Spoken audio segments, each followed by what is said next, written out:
algum, se vocês tiverem alguma dúvida, algum questionamento em relação à aula, vocês podem ligar o áudio e falarem que eu interrompo, a gente vai conversando numa boa, tá bom?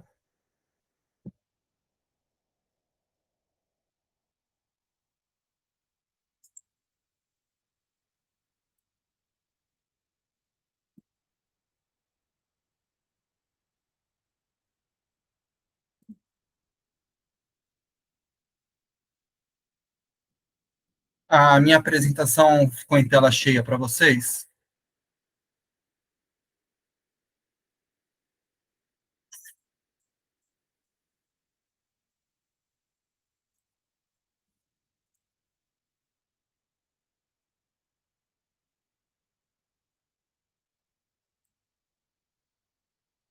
Show. Então, a gente vai começar, tá? É, primeiramente, eu vou me apresentar para vocês, tá? Meu nome é Bruno, eu sou especialista em implantodontia há 10 anos pela Unixud, São Paulo. Sou mestre em periodontia pela Universidade Estácio de Sá e, no momento, estou cursando doutorado em periodontia também, tá? Além disso, eu sou embaixador da Osteology Foundation, ah, sou representante da National Osteology Group Brasil, que é um representante, né, da Osteology Foundation aqui no Brasil. É uma, é uma instituição de pesquisa internacional bem renomada e, inclusive, tem muitas atividades voltadas para graduação e para pós-graduação. Tem webinars bimestrais que com assuntos relacionados sempre à regeneração tecidual, regeneração óssea. Então, para os alunos que tiverem interesse nesse assunto, segue lá nas redes sociais da Osteology Foundation e a NOGB, né, que é o braço nacional da Osteology Foundation. Além disso, eu faço parte da equipe de implantodontia, né, do Hospital da Boca da Santa Casa da Misericórdia do Rio de Janeiro. Tá?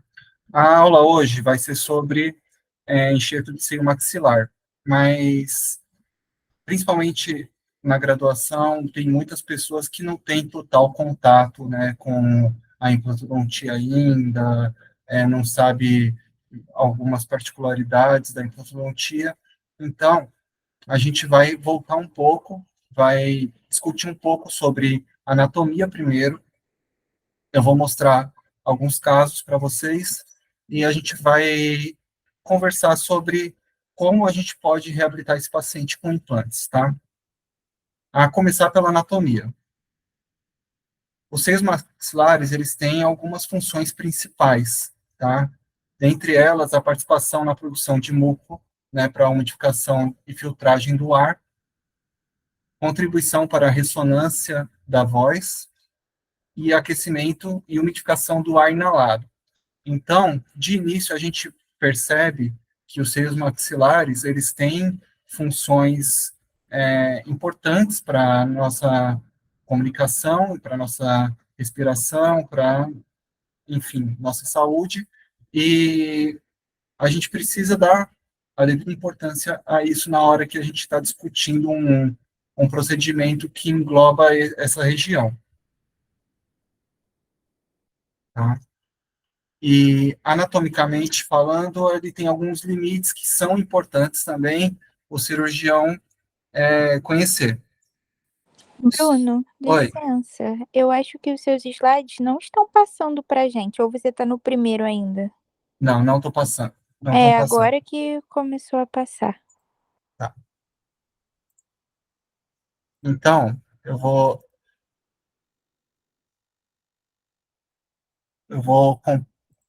compartilhar de outra forma para ver se resolve isso.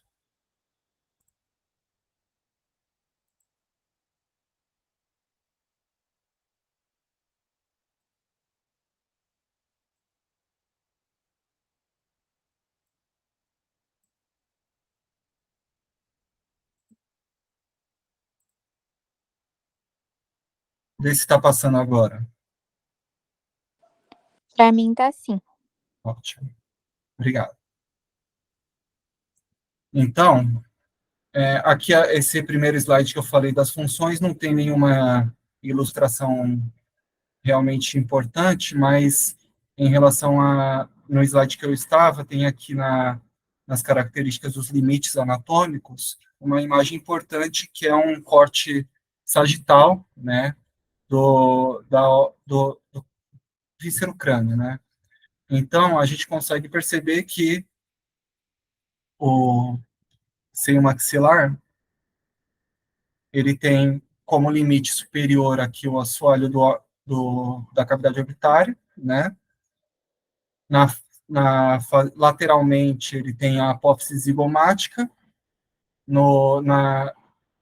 Medialmente, ele faz contato com a cavidade nasal. E inferiormente, pelo processo alveolar da maxila, que é a nossa região de trabalho, né?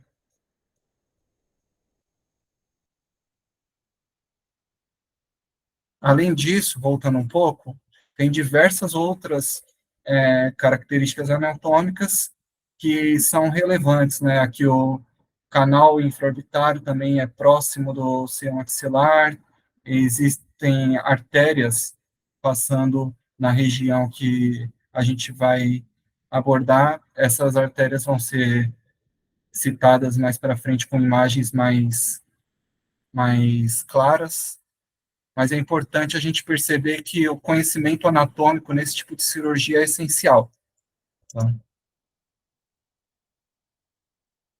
Além disso, o seio maxilar, ele faz parte de um complexo de cavidades que a gente chama de seios paranasais, né?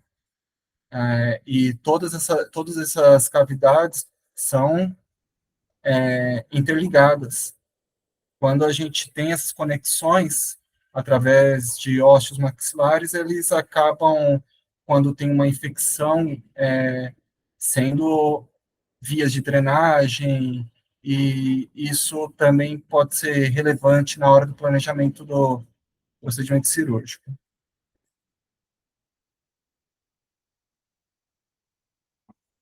Histologicamente, a gente tem ali um epitélio pseudoestratificado cilíndrico ciliado, com células calciformes derivadas do epitélio olfativo. Então, a gente tem ali um tipo de membrana extremamente específico, especialmente especializado, né? E clinicamente ele é extremamente vascularizado e bem também delicado, né? Então, vocês vão perceber que uma das maiores dificuldades quando a gente está abordando cirurgicamente um seio maxilar é o manejo desse epitélio, dessa membrana sinusal.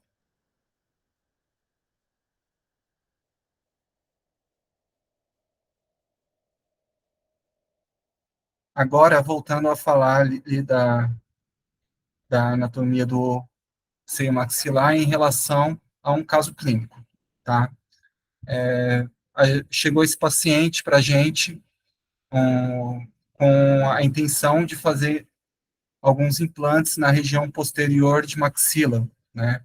Ele tem aqui um elemento 26 com uma fratura radicular, né? Ausência do elemento 27 e ausência também dos elementos 16 e 17, tá?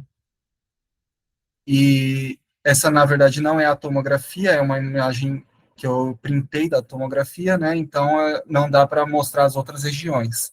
Mas eu deixei já separada esse corte em específico, porque ele já mostra algumas coisas interessantes para a gente. A começar, esse é um corte transaxial, né, do rebordo lá da maxila, e a gente consegue perceber que tem aqui uma pneumatização do seio maxilar, né? Então, a gente vê aqui que esse seio maxilar, ele por pela ausência de função ali, ausência de um elemento dentário, e alguns outros fatores intrínsecos do paciente, acabou por se, se expandir, né? E, além disso, devido à ausência do elemento dentário e também, nesse caso específico, a uma periodontite, o paciente também tem um defeito na crista alveolar que fez com que ele perdesse a altura de rebordo ósseo, né? De qualquer forma, independente do motivo, aqui nesse caso em específico, a periodontite dele foi tratada, foram feitas diversas sessões de tratamento periodontal, tanto de orientação, e no momento propício a gente foi para a parte reabilitadora. E nesse momento a gente percebe que aqui não haveria altura óssea o suficiente para a gente fazer um travamento primário desse implante, o que tornaria uma cirurgia altamente arriscada, né? Embora exista ali alguns milímetros em que a gente considera que é possível colocar o implante, isso tem que ser estudado em tomografia, tem que ser bem avaliado, e nem sempre é possível fazer essa instalação imediata. E, nesse caso aqui, a gente tem uma ausência grande de suporte ósseo para esse implante, né? Nesse caso, a gente pensa em fazer um enxerto de assoalho de seio maxilar, tá? Que seria o preenchimento de toda essa região onde falta osso para a instalação do implante com algum substituto ósseo, tá? Esse substituto ósseo vai ser, existem algumas opções, vai ser de acordo com o que o dentista está acostumado ali a fazer, mas pode ser um biomaterial sintético, pode ser um enxerto de osso bovino liofilizado, um enxerto xenógeno, enfim, mas esse tipo de escolha eu não vou abordar muito aqui, porque acaba sendo uma questão mais para uma aula sobre enxertos, né? Então, basta a gente entender que precisa de algum substituto ósseo ali para, enfim, cicatrizar, formar osso e dar uma estabilidade primária para esse implante fazer a sua osseointegração.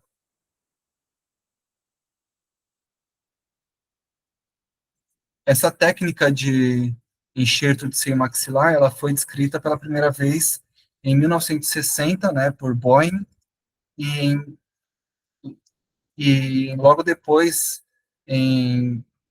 lá para os anos 70, aproximadamente, Hugh Tatum começou a se aprofundar no estudo dessa técnica e descreveu uma abordagem transalveolar, né, ao assoalho sinusal, com subsequente instalação de implantes, que é bem próximo do que a gente faz hoje em dia. Claro que se limitando ao que ele tinha disponível na época, os implantes estavam longe de serem semelhantes ao que é hoje, mas a técnica cirúrgica basicamente era bem semelhante. Já em 94, Summers escreveu uma outra abordagem, né, aonde o acesso ao seio maxilar era feito por um preparo, né, pelo próprio preparo onde seria instalado o implante. Tá? E essas técnicas, tanto a técnica escrita por Tatum quanto a de Summers, a gente vai descrever elas melhor daqui a pouco, tá? Em relação à avaliação pré-operatória do paciente, tá? Para fazer a seleção da técnica cirúrgica, saber como que a gente vai fazer a abordagem desse seio maxilar, como que a gente vai fazer, qual técnica a gente vai utilizar. Inicialmente, a gente tem que se atentar à espessura e à qualidade do osso alveolar remanescente, que foi aquilo que eu comentei com vocês naquela primeira tomografia que eu mostrei, né? Aqui a gente tem uma imagem de um software de planejamento chamado Dental Slice, e nele a gente já consegue ver aqui que tem uma espessura óssea considerável, tanto aqui alveolar, quanto para aqui a gente tem uma espessura óssea bem fininha, para que isso facilitaria o acesso da janela lateral para a realização do enxerto, né? E a gente tem uma espessura óssea alveolar consideravelmente alta, então isso, nesse caso em específico, a gente poderia até pensar na possibilidade de fazer um implante junto com o enxerto de seio maxilar, que a gente chama de SA3. Já nessa imagem aqui, que foi obtida pelo Blue Sky Plan, outro software de planejamento, né, a gente tem aqui uma previsão de aonde a gente faria o acesso, né, para essa cirurgia. Esse caso é aquele primeiro caso que eu mostrei para vocês. Então, embora aqui pareça que tenha osso alveolar o suficiente para se instalar um implante, ele rapidamente fazia o declínio aqui na posterior do segundo pré e não tem osso suficiente para fazer um implante imediato. Esse caso, a gente preferiu fazer a abordagem SA4, que seria o enxerto com a instalação dos implantes em um segundo momento. Tá? Outra coisa importante na avaliação pré-operatória é a gente avaliar a presença de um septo sinusal, né, e vasos sanguíneos. Nessa radiografia, a gente consegue perceber a presença de septos, né?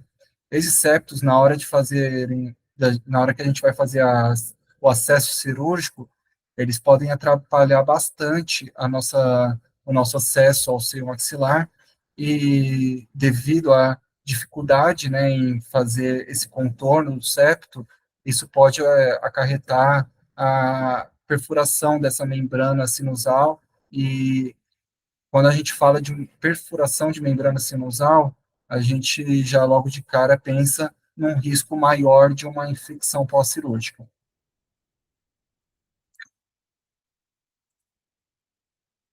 E vasos sanguíneos. Como eu disse para vocês, a região da membrana sinusal é altamente vascularizada, né? Além disso, existem algumas artérias importantes que passam ali na região. Essa é a artéria alveolar superior posterior, que caso você faça o acesso ali de forma descuidada, você pode vir a romper uma artéria dessas ou causar alguma hemorragia. E embora seja uma hemorragia controlável, a gente sempre tem que planejar uma forma de fazer essa cirurgia da forma mais limpa, mais previsível possível.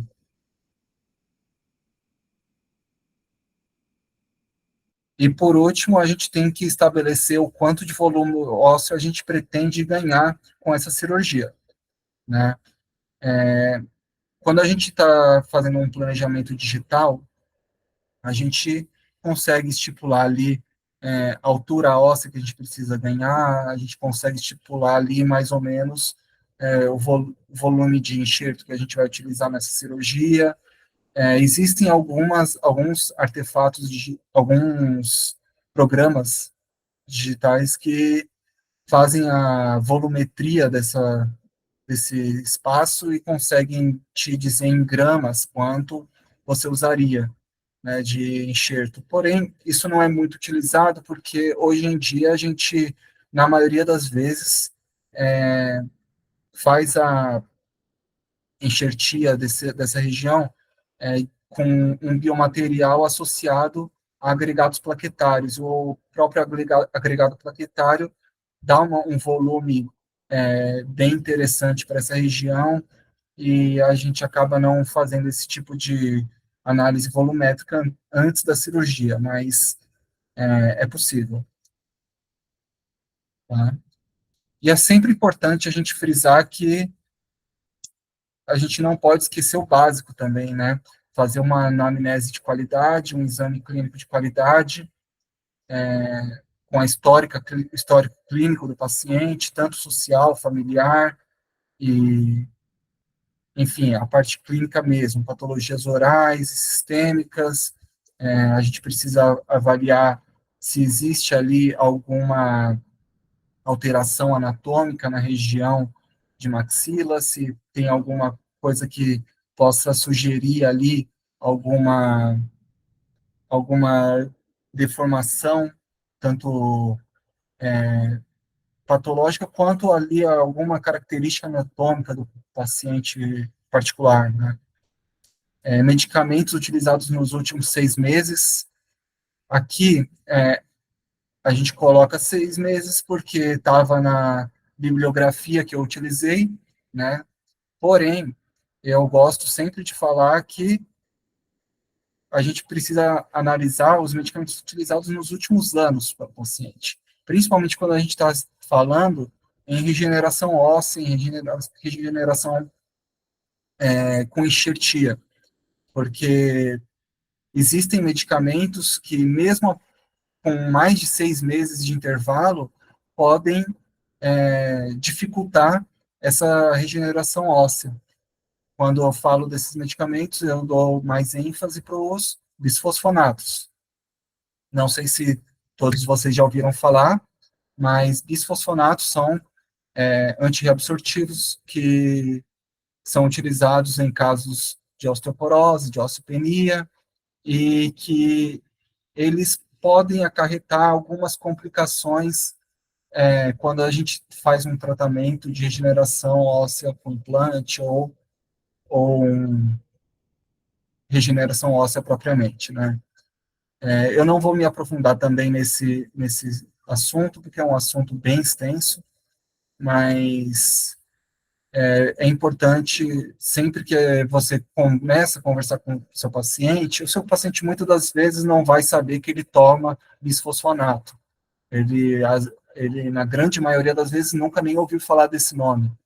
Mas você pergunta para ele, já tem osteoporose, tem osteopenia, teve algum problema no osso, que na maioria das vezes ele vai te dar indícios que já tomou ou não, entendeu?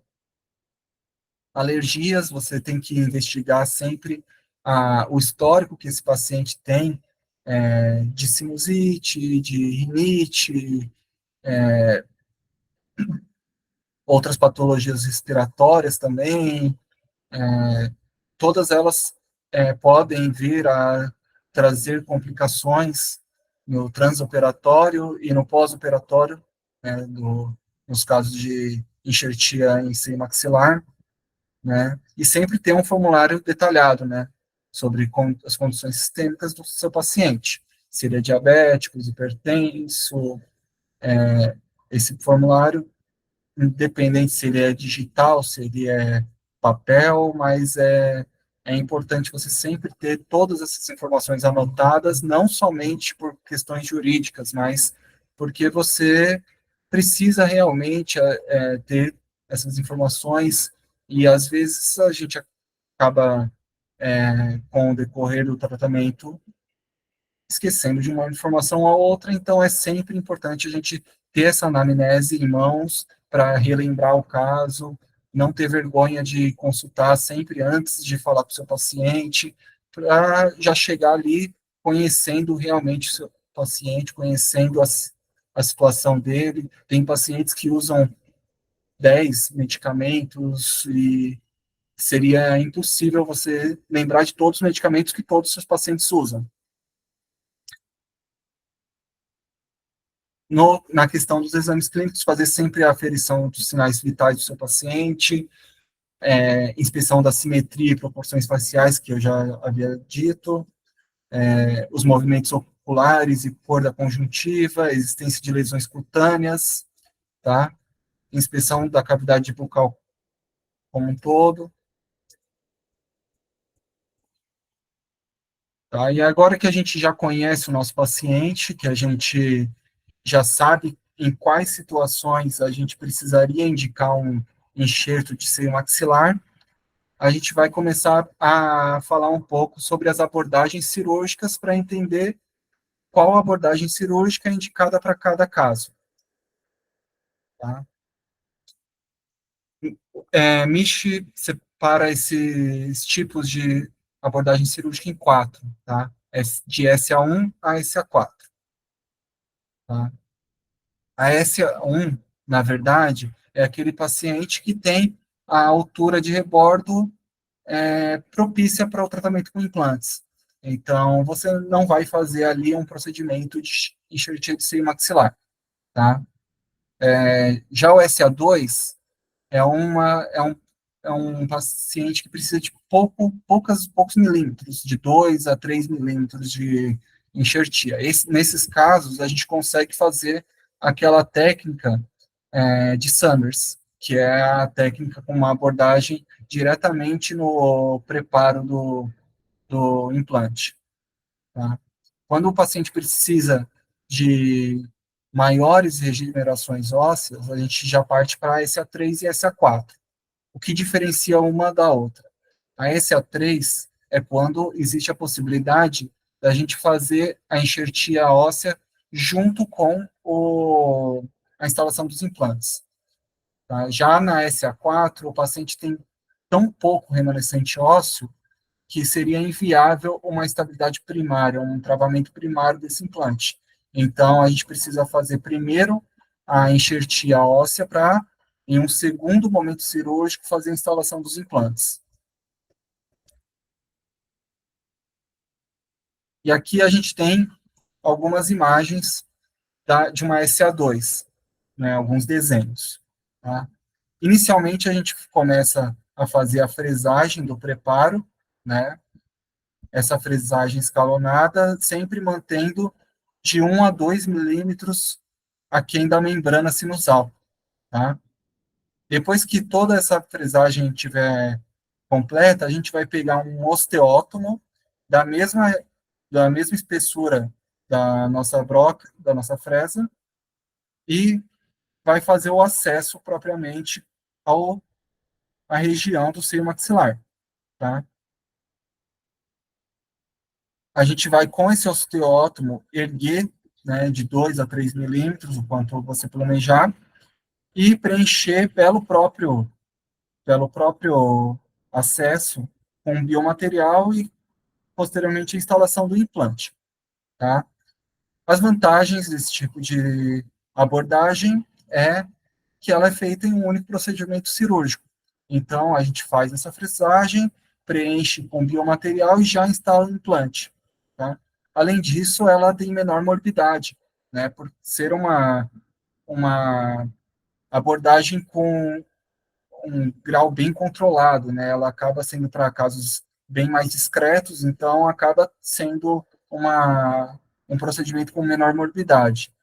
E como desvantagens, a gente tem a limitação do ganho em altura, porque quanto mais a gente tenta ganhar nessa altura, maior é o risco da gente perfurar essa membrana sinusal, porque a gente está fazendo tudo isso meio que de forma indireta, a gente não está vendo diretamente, né, o que a gente tá fazendo, e isso demanda uma certa habilidade.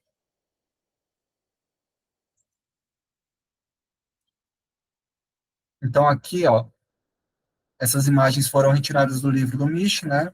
E inicialmente a gente faz o acesso do leito cirúrgico, faz a fresagem até aquela altura que eu havia sugerido de 1 a 2 milímetros, né?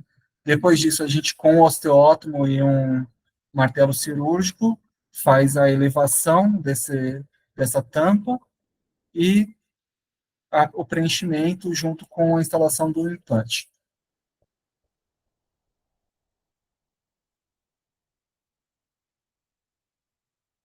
Agora a gente vai falar da técnica SA3, E a técnica SA3 é aquela técnica que eu falei para vocês, que precisa de uma abordagem lateral, uma abordagem cirúrgica lateral, né?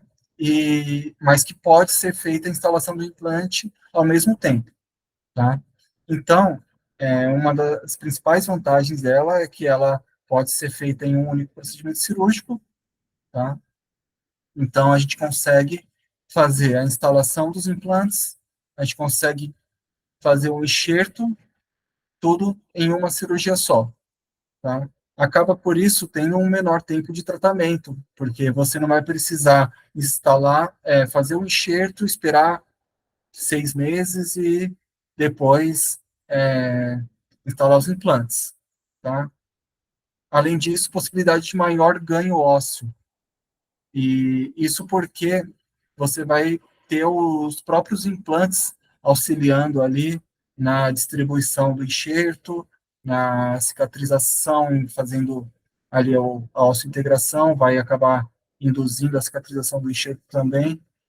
E como desvantagem, depende de tratamento primário do implante, que é uma das principais dificuldades dessa técnica, porque muitas vezes a gente não tem osso suficiente, ou às vezes até tem uma altura óssea que seria suficiente, mas é um osso extremamente medular, e você acaba percebendo que mesmo tendo altura óssea, você não vai conseguir um travamento primário de qualidade, né? Então, acaba por optar, muitas vezes, pela SA4. Aqui, a gente vai ver algumas imagens que mostram o transcirúrgico de uma SA3, tá? Onde a gente tem o acesso lateral ao seio maxilar, né? Aqui, ele empurrando com o instrumental a membrana. A gente tem aqui algum um instrumento para ver a fresagem ali, o paralelismo, e depois de fresado tudo, a gente, com o implante instalado, a gente tem ali o enxerto também já em posição,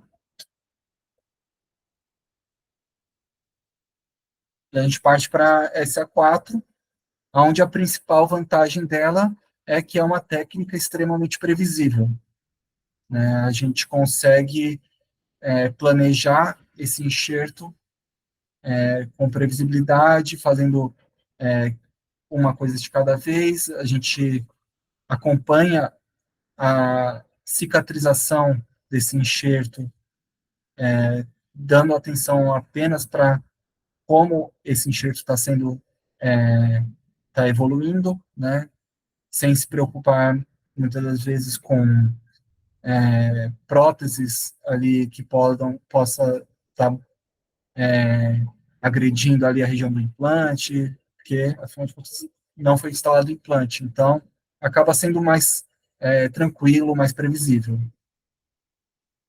E as desvantagens é que é um maior tempo de tratamento, por serem duas cirurgias, e a necessidade de maior volume de biomaterial, né? Porque aqui a gente está usando biomaterial até onde seriam colocados os implantes, né? Então, acaba sendo mais biomaterial também. Aqui a gente tem duas fotos mostrando duas formas de acessar o seio maxilar pela parede vestibular ali da maxila. Uma delas foi realizada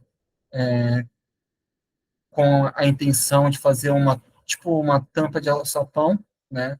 Essa tampa vai servir ali também como proteção para a membrana sinusal enquanto o biomaterial é instalado aqui.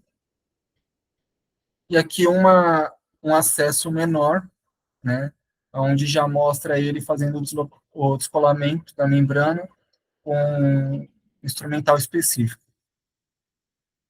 Existem diversas formas, né, de fazer esse acesso, tá? A mais antiga é essa de diamantada, com broca diamantada, mas hoje em dia tem se usado muito tanto brocas neurocirúrgicas, que fazem acesso bem mais regular, bem redondinho. Isso faz com que tenham menos arestas, e essas arestas podem, em um momento de descuido, virem a perfurar a membrana, né? Então, a broca neurocirúrgica, ela acaba sendo bem regular e evita esse tipo de acidente, além de ter menos risco de, com um, um descuido do cirurgião, vir a perfurar com a própria broca a membrana. Tá?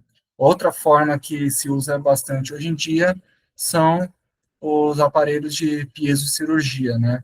Que são pontas de ultrassom que vêm a desgastar, né, todo o tecido cristalizado, mineralizado, sem vir a, a lesionar tecido mole, né? Também é um artefato bem interessante para se utilizar numa cirurgia de levantamento de seio, e, mas claro que dependendo da força que o cirurgião está aplicando ali na hora da cirurgia, tanto uma broca neurocirúrgica quanto um piezo podem vir a perfurar essa membrana, né? O que eles fazem é diminuir o risco dessa membrana ser perfurada, mas o cuidado do cirurgião precisa existir em todos esses procedimentos. Tá? Outra forma de potencializar a nossa cirurgia de enxerto de seio maxilar é utilizando agregados plaquetários. Tá? Eu não sei se já foi passado para vocês, né, o que são agregados plaquetários, mas agregados plaquetários uma, são um agregado de células que a gente, retirando o sangue do paciente, consegue centrifugando esse sangue, e esse, esse agregado acaba formando um agregado de fibrina que vai servir como arcabouço do nosso enxerto ósseo, né? Então, a gente tem ali uma consistência bem interessante que facilita a gente de colocar o nosso enxerto dentro do seio maxilar, né? Além da consistência, ele tem outras propriedades que são muito mais interessantes, que são, por exemplo, a estimulação dos fatores de crescimento, né? O próprio arcabouço que você está utilizando para fazer esse enxerto acaba agindo depois na cicatrização dele, né? Isso é bem interessante. Propriedades antimicrobianas e anti-inflamatórias, tá? A questão do agregado plaquetário, existem diversos protocolos, né? Mas o mais conhecido, o mais utilizado é o LPRF, né? E esse L vem de leucocites, leucócitos, né? Então, eles têm uma grande quantidade de leucócitos, de células de defesa, que também vão ajudar na manutenção desse enxerto, e ele tem uma atividade grande de angiogênese, né, que vai melhorar a vascularização e a integração desse enxerto ósseo no seio maxilar.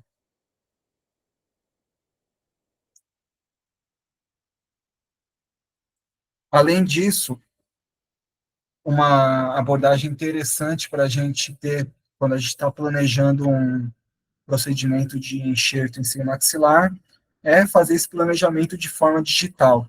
Antigamente, a gente planejava esse tipo de enxerto com radiografia panorâmica, né? E, como vocês devem saber, a radiografia panorâmica tem uma distorção consideravelmente alta quando a gente está pensando em uma cirurgia tão delicada e com estruturas tão importantes. E com o advento da tomografia computadorizada, isso acabou a evoluir nos últimos 10, 15 anos, Hoje em dia, a gente consegue ter uma imagem como essa que eu estou mostrando para vocês, onde eu, em um software gratuito, planejei esse caso, eu segmentei essas imagens em 3D, onde eu pude observar bem todas as características anatômicas, tanto do alvéolo do dente que seria extraído, quanto do seio propriamente. Eu consigo avaliar a espessura que eu vou ter que fazer o desgaste para fazer o acesso cirúrgico, consigo avaliar remanescente ósseo, tudo em software gratuito.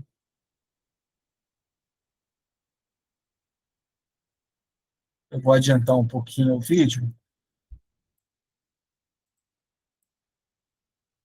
Outra coisa que é interessante do digital que a gente pode fazer no planejamento é, de um de um enxerto de levantamento de seio é colocar referências, né? Aqui eu estou colocando um pino, pensando em lugares que eu poderia fazer o acesso, né? Claro que a gente, isso aqui tem puramente valor visual, né? Mas é bem melhor a gente pegar uma imagem tridimensional dessa, pegar valores em milímetros com distorção zero, né, de 1 para 1, do que a gente planejar em uma radiografia panorâmica com distorções, né? Então, aqui eu já tenho mais ou menos aonde seria feito o meu acesso cirúrgico, tá? O acesso cirúrgico nem sempre é feito por posterior, a gente pode fazer esse acesso cirúrgico aqui antes do, aqui no processo pterigóide, dependendo da anatomia do paciente,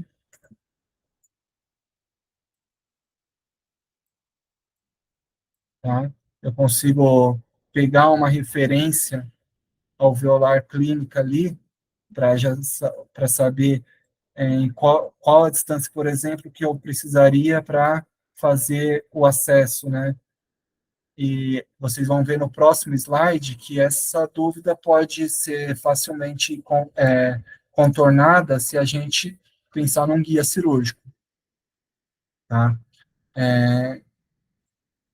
Esses guias cirúrgicos, embora para levantamento de seio não sejam muito utilizados, eles são bem simples de serem conseguidos. Qualquer planning center hoje em dia pode planejar um guia cirúrgico para uma cirurgia dessa, tá? E eles vão trazer uma segurança para a sua cirurgia bem interessante, da mesma forma que você consegue fazer a instalação desse implante de forma guiada, exatamente na posição que você planejou virtualmente, você consegue também fazer essa janela,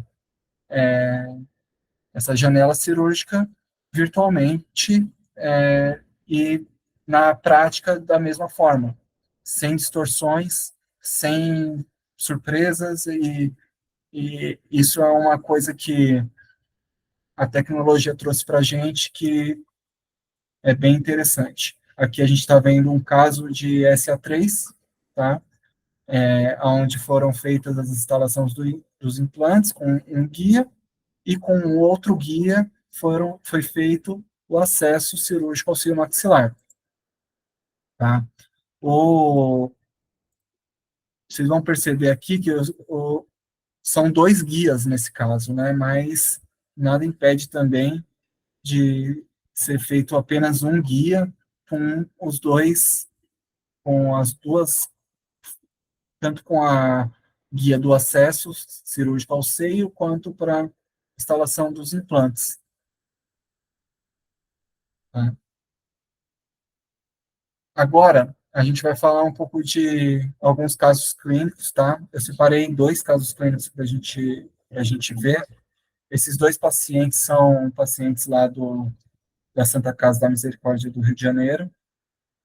O primeiro paciente é um paciente do sexo masculino, de 68 anos, tá?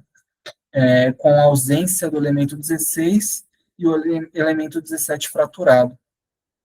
Inicialmente, a gente tentou fazer só extração do 17 e fez um procedimento de preservação alveolar, onde a gente utilizou o PRF associado ao beta-calcifosfato, né, o nanocint. Além disso, foi utilizado uma membrana não reabsorvível, tá, para tentar algum ganho ósseo.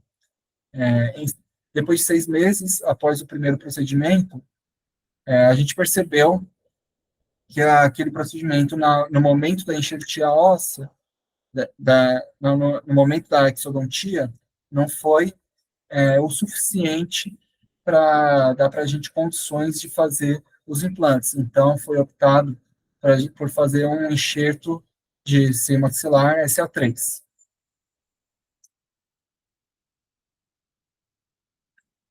Esse caso foi planejado no software Dental Slice, é um software gratuito nacional, e a gente colocou aqui o elemento 16, o elemento 17, fez um enceramento virtual para planejar aonde seriam instalados os implantes. O ideal seria que em extremos livres a gente tivesse uma guia tomográfica, mas como eram só 2 implantes, a gente optou por fazer enceramento digital.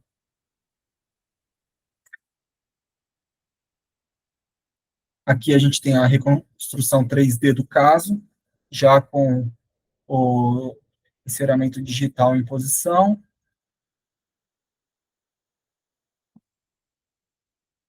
E aqui a gente tem uma radiografia já pós-cirúrgica com os implantes instalados e o enxerto em posição também. Essa é uma radiografia pós-cirúrgica imediata, né? Então a gente consegue perceber que com uma guia cirúrgica, aquele planejamento que a gente fez digitalmente foi convertido para uma cirurgia bem previsível e bem tranquila. O segundo caso, tá? Paciente do sexo masculino, de 65 anos, tá? Tinha ausência do 16 e do 17, a raiz do elemento 26 fraturada e a ausência do elemento 27. Foi realizada a extração do elemento 26, que ele estava com alguma secreção, algum processo de infecção. Foi feita a preservação alveolar e logo em seguida a gente planejou os enxertos, o enxerto bilateral SA4 do seio maxilar desse paciente. Essa é uma radiografia pré-operatória, tá? Aqui ainda com o elemento 26, e a gente fez em 2 momentos, tá? Eu vou mostrar para vocês o planejamento basicamente da região desse dente 26.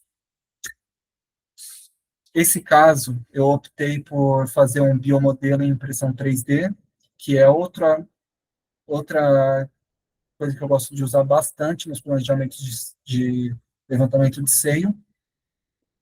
E não porque seja um caso muito atípico, porque esse é um caso bem tranquilo, na verdade. Não tem septo separando o seio maxilar, não tem muitas dificuldades, porém, eu gosto muito de visualizar o caso em um biomodelo antes de fazer a cirurgia, e hoje em dia uma impressora 3D, principalmente igual a essa de filamento, é, um, uma ferramenta extremamente barata, extremamente simples, foi feito em algumas horas esse biomodelo e, e ajuda bastante, tanto o cirurgião para conhecer realmente o que ele vai fazer, quanto para o paciente entender, né, o que vai ser feito para ele, a gente pode imprimir esses biomodelos